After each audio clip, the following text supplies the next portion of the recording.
ভারী বৃষ্টি ও পাহাড়ি ঢলে ৬ দিন ধরে ভাসছে চট্টগ্রামের নিম্নাঞ্চলের বিস্তীর্ণ এলাকা। পানিবন্দী লাখো মানুষের দিন কাটছে চরম ভোগান্তিতে। সংকট দেখা দিয়েছে খাবার ও বিশুদ্ধ পানির। সবচেয়ে বেশি দুর্ভোগে বাঁশখালী, সাতকানিয়া ও চন্দনাইশ উপজেলার নিচু এলাকার বাসিন্দারা। কোথাও কোথাও ধসে পড়েছে বাড়িঘর, ভেঙেছে রাস্তাঘাট। দুর্গত এলাকার অনেকেই উঠেছেন আশ্রয় কেন্দ্রে। সাঙ্গু ও ডোলু নদী দিয়ে উজান থেকে পাহাড়ি ঢল আসা অব্যাহত থাকায় নিচু এলাকার মানুষ এখনো পানিবন্দী।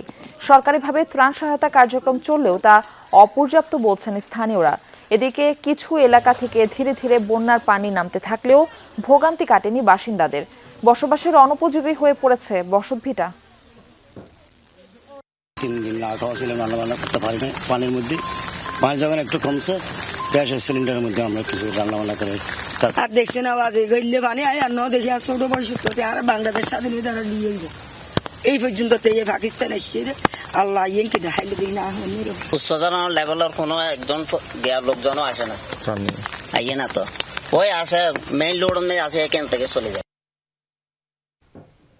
বন্যা পরিস্থিতি সম্পর্কে জানাতে চট্টগ্রামের বাঁশখালী থেকে আমাদের সঙ্গে যুক্ত হচ্ছেন সহকর্মী শহীদুল সুমন। সুমন, বাঁশখালীর বন্যার কি পরিস্থিতি এখন দেখতে পাচ্ছেন? পানি নামতে শুরু করেছে কিনা এবং যারা বানভাসী রয়েছেন তাদের কাছে পর্যাপ্ত ত্রাণ সহায়তা পৌঁছাচ্ছে কিনা এই বিষয়টি একটু জানাবেন।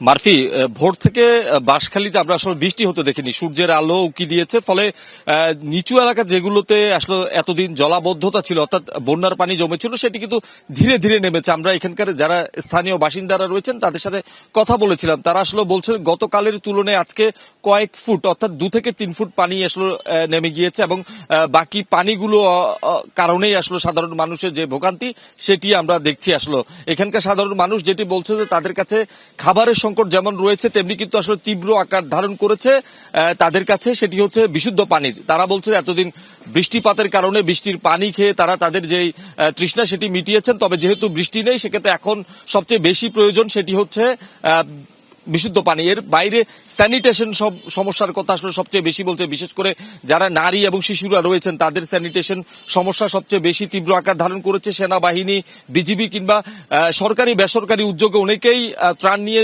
বাঁশখালীতে আসছেন। তবে যারা সড়কের পাশে রয়েছেন তারা সবচেয়ে বেশি ত্রাণ পাচ্ছেন, বিশেষ করে যেসব দুর্গম এবং দুর্গত এলাকা রয়েছে সেই এলাকাগুলোতে আসলে খুব বেশি ত্রাণ পৌঁছাচ্ছে না। ফলে সেই জায়গাগুলোতে ত্রাণ পৌঁছানোর জন্য আসলে সেখানকার যারা বানভাসী মানুষ রয়েছেন তারা আসলে আকুতি জানিয়েছেন। মারফি, সুমন, ধন্যবাদ যুক্ত হবার জন্য।